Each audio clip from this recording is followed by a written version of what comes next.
డబ్బు లేదా రూపం కంటే ఎక్కువగా ఒక పురుషుడు చేయగలిగే అత్యంత ఆకర్షణీయమైన పని ఏంటంటే అడగకుండానే తన భార్య కోసం పనులు చేయటం. ఏం చెయ్యాలి అనేది గమనించి ఆమె అలసిపోయినప్పుడు ముందుకు వచ్చి సహాయం చేయటం. ఆమె మాట చెప్పకముందే ఆమె అవసరాలను అర్థం చేసుకోవడం. ప్రేమతో చేసిన చర్యల అందాన్ని ఏ ఖరీదైన బహుమతి భర్తీ చేయలేను. బాధ్యతగా కాదు, హృదయపూర్వకంగా చేసిన పనులే నిజమైన విలువ.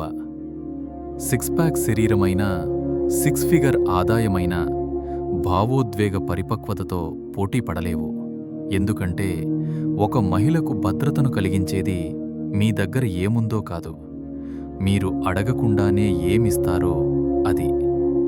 ఆమె అడగకముందే టీ చేసి ఇవ్వటం, ఆమె లేవాల్సిన అవసరం లేకుండా తలుపు తాళం వేయటం, ఆమె ఆందోళనగా ఉన్నప్పుడు చేతిని పట్టుకోవటం, ఫోన్ చూడకుండా ఆమె మాటను శ్రద్ధగా వినడం, ఆమెకు ఇష్టం లేని పనులను మీరు ముందుగా చేయటం, మీ సౌకర్యం కాదు ఆమె సౌకర్యాన్ని ఎంచుకోవటం, సరుకులనే కాదు భావోద్వేగ భారం కూడా మోయటం, మీ మనస్థితి నుంచే అయినా ఆమె శాంతిని కాపాడటం, అడగబడే వరకు ఎదురు చూడకుండా నాయకత్వంతో ముందుకు రావటం. ఈ వీడియో మీకు నచ్చినట్లయితే లైక్, షేర్, సబ్స్క్రైబ్ మరియు కమెంట్ చేయండి.